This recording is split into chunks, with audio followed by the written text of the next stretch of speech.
Hi guys, स्वागत है आपका मेरे YouTube चैनल पर।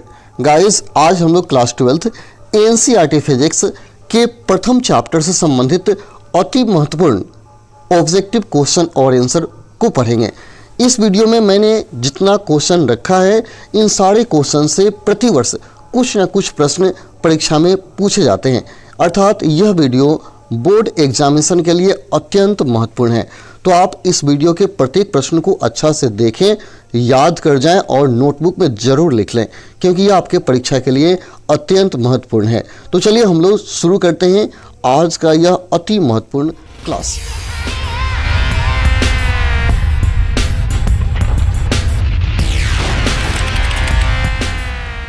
तो इस वीडियो का सबसे पहला क्वेश्चन है, जब किसी वस्तु को आवेशित किया जाता है तो उसका द्रव्यमान, आपको बताना है कि जब किसी वस्तु को आवेशित करेंगे तो उसके द्रव्यमान में क्या परिवर्तन होगा। ऑप्शन है बढ़ता है, घटता है, अचर रहता है, या बढ़ भी सकता है या घट भी सकता है। तो याद रहे कि जब किसी वस्तु को हम आवेशित करेंगे तो उसका द्रव्यमान बढ़ भी सकता है और घट भी सकता है। तो इसका ऑप्शन नंबर ए होगा आंसर। तो बढ़ने का मतलब क्या है? जब कोई वस्तु पर आवेश दिया जाएगा, अर्थात जब कोई वस्तु इलेक्ट्रॉन ग्रहण करेगा तो उसका द्रव्यमान बढ़ जाएगा, और जब इलेक्ट्रॉन त्याग करेगा तो उसका द्रव्यमान घट जाएगा। इसलिए कहा जाता है कि आवेशित करने पर द्रव्यमान बढ़ भी सकता है और घट भी सकता है। तो ऑप्शन आपका डी आंसर हो जाएगा। ठीक है, अगला, ये दो आवेशों की मूल बिंदु से दूरी बढ़ा दी जाए तो आवेशों के बीच विद्युतीय बल का मान, इन दो आवेश के बीच की दूरी को बढ़ाएंगे तो उनके बीच लगने वाले बल पर क्या प्रभाव पड़ेगा। ऑप्शन है बढ़ जाएगा, दूसरा घट जाएगा, तीसरा अपरिवर्तित रहेगा, और चौथा बढ़ भी सकता है या घट भी सकता है। तो आपका आंसर हो जाएगा ऑप्शन नंबर बी, घट जाएगा, क्योंकि हम जानते हैं कि दो आवेशों के बीच लगने वाले बल का मान उनके बीच की दूरी के बढ़ के व्युत्क्रमानुपाती होता है, अर्थात जब दूरी बढ़ेगा तो लगने वाले आकर्षण बल का मान घट जाएगा। तो आपका ऑप्शन नंबर बी सही आंसर होगा। अगला क्वेश्चन है, किसी आवेश से अनंत दूरी पर उस आवेश के कारण विद्युत क्षेत्र की तीव्रता होती है। किसी आवेश से अनंत दूरी पर उस आवेश के कारण विद्युत क्षेत्र की तीव्रता होती है। ऑप्शन है अनंत, शून्य, 9 × 10⁹, और चौथा इनमें से कोई नहीं। तो आपका आंसर हो जाएगा ऑप्शन नंबर बी, शून्य, यानी अनंत दूरी पर आवेश के द्वारा लगने वाले क्षेत्र का मान जो होगा वह 0 होगा, शून्य होगा। अगला है क्वेश्चन, किसी आवेशित गोलीय खोखले चालक के भीतर विद्युत तीव्रता होती है। किसी आवेशित गोलीय खोखले चालक के भीतर विद्युत तीव्रता होती है। ऑप्शन है अनंत, शून्य, धनात्मक एवं 1 से अधिक, और चौथा है इनमें से कोई नहीं। तो आपका आंसर हो जाएगा ऑप्शन नंबर बी, शून्य, ऑप्शन नंबर बी हो जाएगा। अगला, वैद्युत फ्लक्स का मात्रक क्या होता है। आपको बताना है कि वैद्युत फ्लक्स का मात्रक क्या होता है। ऑप्शन दिया गया वेबर, न्यूटन मीटर स्क्वायर प्रति कूलाम, तीसरा दिया है न्यूटन प्रति मीटर, और चौथा मीटर स्क्वायर प्रति सेकेंड। तो आपका आंसर हो जाएगा option number B, newton metre square प्रति कूलाम वैद्युत फ्लक्स का यह मात्रक है। अगला क्वेश्चन है, एक अनावेशित धातु कण को एक धनावेशित धातु प्लेट के नज़दीक लाया जाता है, धातु कण पर विद्युतीय बल होगा। फिर से क्वेश्चन सुनिए, एक अनावेशित धातु कण को एक धनावेशित प्लेट के नज़दीक लाया जाता है तो धातु कण पर विद्युतीय बल का मान होगा। ऑप्शन दिया गया है प्लेट की तरफ, दूसरा प्लेट से दूर, तीसरा प्लेट के समानांतर, और चौथा इनमें से कोई नहीं। तो आपका आंसर हो जाएगा ऑप्शन नंबर ए, प्लेट की तरफ, प्लेट की तरफ। अगला क्वेश्चन, चालक पदार्थ से बने असीमित आवेशित पतली चादर की सतह के निकट स्थित किसी बिंदु पर विद्युतीय क्षेत्र का मान होता है। चालक पदार्थ से बने असीमित आवेशित पतली चादर के सतह के निकट स्थित किसी बिंदु पर विद्युतीय क्षेत्र का मान होता है। ऑप्शन दिए गए हैं ε0 सिग्मा, सिग्मा बाई ε0, सिग्मा बटा 2 ε0, या 1/2 सिग्मा इंटू ε0। तो आपका आंसर हो जाएगा option number A, ε0 into sigma. इसे आप याद रखेंगे। अगला क्वेश्चन है, एक बिंदु आवेश को एक दूसरे बिंदु आवेश की चारों तरफ वृत्ताकार पथ पर घुमाया जाता है, विद्युत क्षेत्र के द्वारा किया गया कार्य होगा। एक बिंदु आवेश को एक दूसरे बिंदु आवेश के चारों तरफ वृत्ताकार पथ पर घुमाया जाता है, तो विद्युतीय क्षेत्र द्वारा किया गया कार्य होगा। ऑप्शन दिया गया है शून्य, धनात्मक, ऋणात्मक या इनमें से कोई नहीं। तो आपका आंसर हो जाएगा ऑप्शन नंबर ए शून्य होगा। अगला क्वेश्चन, आवेश का एसआई मात्रक क्या होता है? आवेश का एसआई मात्रक क्या होता है? ऑप्शन दिया गया एम्पियर, फैराड, वोल्ट या कूलाम। तो आपका आंसर हो जाएगा ऑप्शन नंबर डी, कूलाम होता है आवेश का मात्रक। ठीक है। अगला क्वेश्चन है, आवेश की बीमा है, आवेश का बीमा क्या होता है? जैसे कि आवेश का मात्रक कूलाम होता है तो आपको बीमा बताना है। ऑप्शन दिया गया है एटी, एलटी और तीसरा है ए टी के पावर -1 और चौथा है ए टी के पावर -2। तो आपका आंसर हो जाएगा ऑप्शन नंबर ए टी आवेश का बीमा है। अगला क्वेश्चन है, इलेक्ट्रॉन पर आवेश का परिमाण बराबर होता है। इलेक्ट्रॉन पर आवेश का परिमाण बराबर होता है, यानी आपको बताना है कि इलेक्ट्रॉन पर कितना आवेश होता है। काफ़ी पॉपुलर है और सबको याद होता है। पहला ऑप्शन है 2 × 10⁻21 कूलाम, दूसरा है 1.6 × 10⁻19 कूलाम, तीसरा है 1.6 × 10⁻20 कूलाम या चौथा दिया इनमें से कोई नहीं। तो आपका आंसर हो जाएगा ऑप्शन नंबर बी 1.6 × 10⁻19 कूलाम। यह इलेक्ट्रॉन का आवेश है। अगला है, विद्युतशीलता का मात्रक होता है। विद्युतशीलता का मात्रक क्या होता है आपको बताना है। ऑप्शन दिया गया न्यूटन प्रति कूलाम, फैराडे, कूलाम प्रति वोल्ट या इनमें से कोई नहीं। तो आपका आंसर हो जाएगा option number B, Faraday. B आपका आंसर हो जाएगा। अगला क्वेश्चन है, विद्युत क्षेत्र की तीव्रता का मात्रक होता है। विद्युत क्षेत्र की तीव्रता का मात्रक क्या होता है? ऑप्शन दिए गए न्यूटन कूलाम, दूसरा न्यूटन प्रति कूलाम, तीसरा वोल्ट मीटर, चौथा कूलाम प्रति न्यूटन। तो आपका आंसर हो जाएगा ऑप्शन नंबर बी, न्यूटन प्रति कूलाम। न्यूटन प्रति कूलाम विद्युत क्षेत्र की तीव्रता का मात्रक होता है। अगला क्वेश्चन है, विद्युतीय क्षेत्र की तीव्रता का बीमा क्या होता है? विद्युतीय क्षेत्र की तीव्रता का बीमा क्या होता है? यहाँ ऑप्शन दिए गए ml t के पावर -2 a के पावर -1, दूसरा है ml t के पावर -3 a के पावर -1, ml स्क्वायर t के पावर -3 a के पावर -2 और चौथा ml square t square a square. तो आपका आंसर हो जाएगा ऑप्शन नंबर ए, ml t के पावर -2 a के पावर -1 विद्युत क्षेत्र की तीव्रता का बीमा होता है। ऑप्शन नंबर ए। अगला, समरूप विद्युत क्षेत्र की तीव्रता ई वेक्टर हो तब इसमें रखे गए प्लस क्यू आवेश पर लगा बल होगा। फिर से, समरूप विद्युत क्षेत्र की तीव्रता ई वेक्टर हो तब इसमें रखे गए प्लस क्यू आवेश पर लगा बल होगा। ऑप्शन दिया गया है ए वेक्टर बराबर क्यू ई वेक्टर, दूसरा ऑप्शन है ए वेक्टर बराबर ई वेक्टर बाई क्यू, तीसरा है ए वेक्टर बराबर क्यू स्क्वायर ई वेक्टर और चौथा इनमें से कोई नहीं।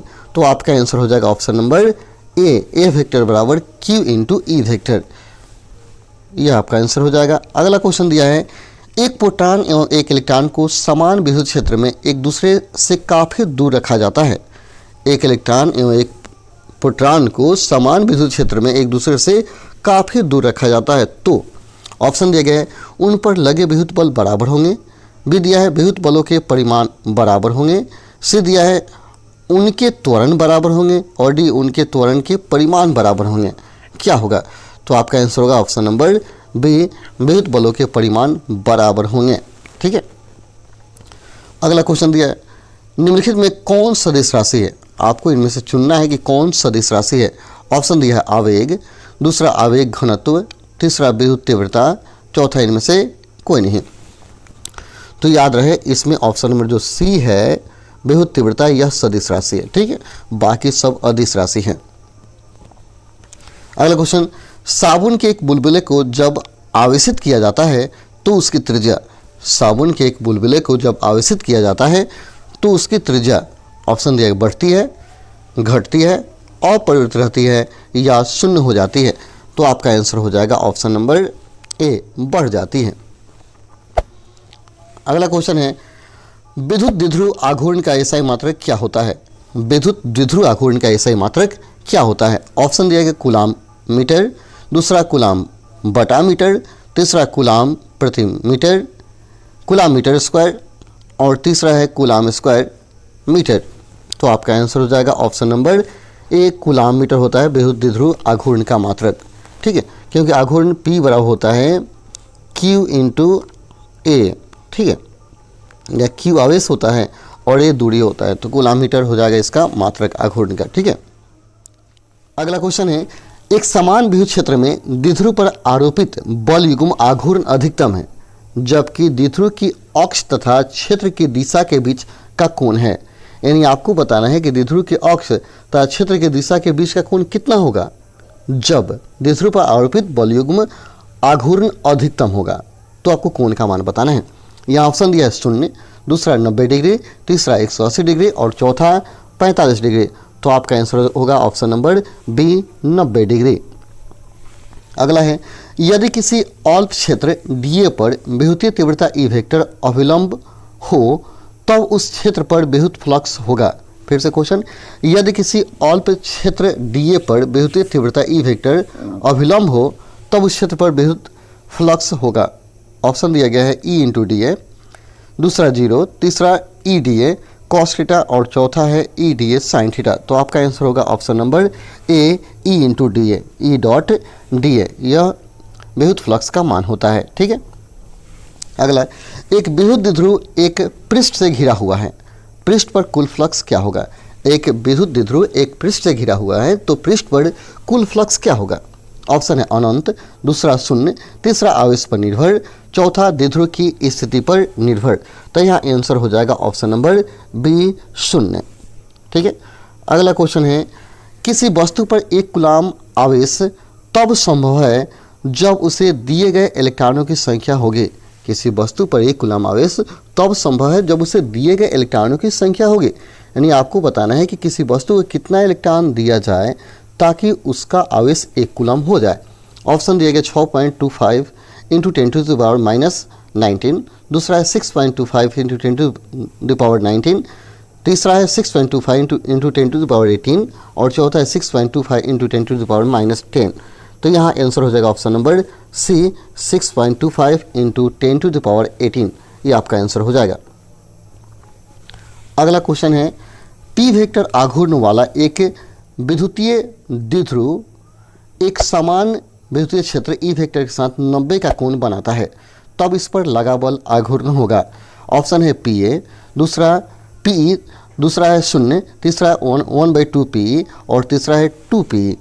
तो आपका आंसर हो जाएगा option number A PE, P, ठीक है। अगला है, पी वेक्टर आघूर्ण वाला द्विध्रुव अधिकतम बल आघूर्ण तब अनुभव करेगा जब पी वेक्टर तथा एक समान विद्युत क्षेत्र ई वेक्टर के बीच का कोण होगा। यानी आपको बताना है कि अधिकतम बल आघूर्ण कब अनुभव करेगा, जब कोण का मान होगा। ऑप्शन दिया गया 0 डिग्री, दूसरा 90 डिग्री, तीसरा 60 डिग्री और चौथा 30 डिग्री। तो आपका आंसर हो जाएगा option number B 90 degree, 90 degree. अगला, दो विद्युत क्षेत्र रेखाएं एक दूसरे को किस कोण पर काटती है। दो विद्युत क्षेत्र रेखाएं एक दूसरे को किस कोण पर काटती है। ऑप्शन दिया गया 90 डिग्री, दूसरा 45 डिग्री, तीसरा 30 डिग्री और चौथा नहीं काटती है। तो आपका आंसर हो जाएगा ऑप्शन नंबर डी नहीं काटती है। ये काफ़ी इंपॉर्टेंट क्वेश्चन है, आप इसको जरूर याद रखेंगे। एक और क्वेश्चन पूछता है कि विद्युत क्षेत्र रेखाएं एक दूसरे को नहीं काटती है क्यों। जैसे मैंने बताया कि यहाँ क्षेत्र रेखाएं नहीं काटती, ये क्वेश्चन पूछता है लॉन्ग में कि विद्युत क्षेत्र रेखाएं शॉर्ट क्वेश्चन में एक दूसरे को काटती नहीं है क्यों। तो याद रहे कि क्षेत्र रेखाएं एक दूसरे को नहीं काटती है क्योंकि यदि काटेगी तो कटान बिंदु पर दो स्पर्श रेखा खींचा जा सकता है जिससे एक ही बिंदु पर दो दिशा हो जाएगा, जो कि संभव नहीं है। एक बिंदु पर दो दिशा होना संभव नहीं है, इसी कारण से विद्युत क्षेत्र रेखाएं एक दूसरे को काटती नहीं है। तो इसे आप याद रखेंगे, काफ़ी इंपॉर्टेंट है।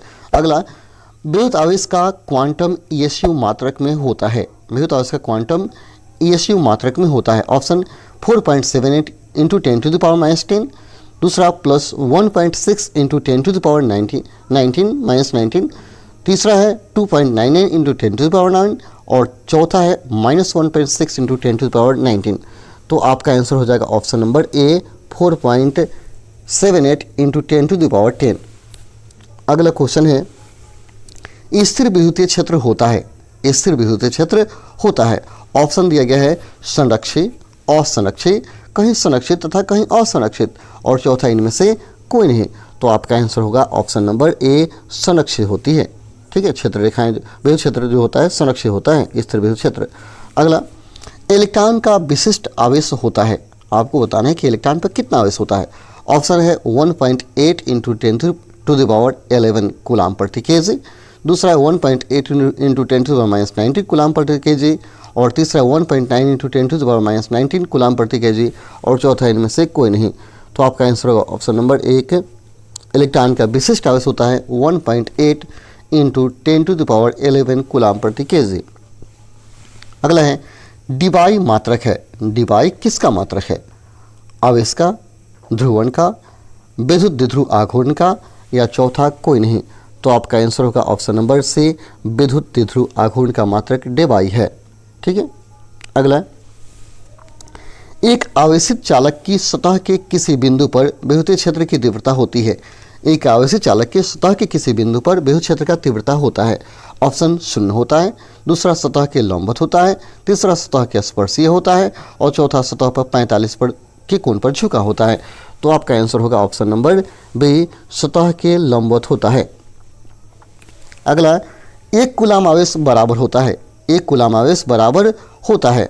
ऑप्शन नंबर ए 2.99 इंटू 10⁻9, दूसरा 9 × 10⁻9 ESU, तीसरा 8.85 × 10⁻12 ESU, और चौथा इनमें से कोई नहीं। तो यह आंसर हो जाएगा ऑप्शन नंबर ए 2.99 इंटू 10⁻9 ESU। ठीक है। अगला क्वेश्चन है, किसी वस्तु पर आवेश की न्यूनतम मात्रा कम नहीं हो सकती। किसी वस्तु पर आवेश की न्यूनतम मात्रा कम नहीं हो सकती। Option A 1.6 into 10⁻19 coulomb, B 3.2 into 10⁻19 coulomb, C 4.8 into 10⁻19 coulomb, और डी है 1 कूलाम। तो आपका आंसर हो जाएगा ऑप्शन नंबर 1.6 इंटू 10⁻19 कूलाम। अगला क्वेश्चन है, जब कोई वस्तु ऋणावेशित हो जाती है तो इसका द्रव्यमान क्या होता है? जब कोई वस्तु ऋणावेशित हो जाती है तो इसका द्रव्यमान क्या होता है? सबसे पहले क्वेश्चन में ही हमने इसको बताया था कि जब कोई वस्तु ऋणावेशित होगी इसका मतलब वो इलेक्ट्रॉन को ग्रहण करेगी, और धनावेशित होगी इसका मतलब इलेक्ट्रॉन को त्याग करेगी। और जब कोई वस्तु इलेक्ट्रॉन ग्रहण करेगा तो उसका द्रव्यमान बढ़ जाएगा। तो ऑप्शन दिया घटता है, बढ़ता है, वही रहता है, या इनमें से कोई नहीं। तो आपका आंसर होगा ऑप्शन नंबर बी, बढ़ जाएगा। ऋणावेशित मतलब इलेक्ट्रॉन ग्रहण करेगा तो निश्चित उसका द्रव्यमान बढ़ेगा। अगला है, विद्युतीय क्षेत्र का बीमा सूत्र है। विद्युतीय क्षेत्र का बीमा क्या होता है? तो इसका आंसर हो जाएगा ऑप्शन नंबर ए, mL/T⁻³ A⁻1। यह क्षेत्र का बीमा का सूत्र है। अगला, 1 स्टेट कूलाम डैश कूलाम होता है। 1 स्टेट कूलाम का मान कितना होता है आपको बताना है। ऑप्शन दिएगा 3 इंटू 10⁻9, 3 इंटू 10⁻−9, 1.3 इंटू 10⁻9, या 1.3 इंटू 10⁻−9। तो आपका आंसर होगा ऑप्शन नंबर 3, 1/3 इंटू 10⁻−9 कूलाम होता है 1 स्टेट कूलाम इक्वल टू। ठीक है। तो चलिए आज हम लोग इतना ही रहने देते हैं, फिर मिलते हैं अगले वीडियो में। तब तक के लिए धन्यवाद। जय हिंद, जय भारत।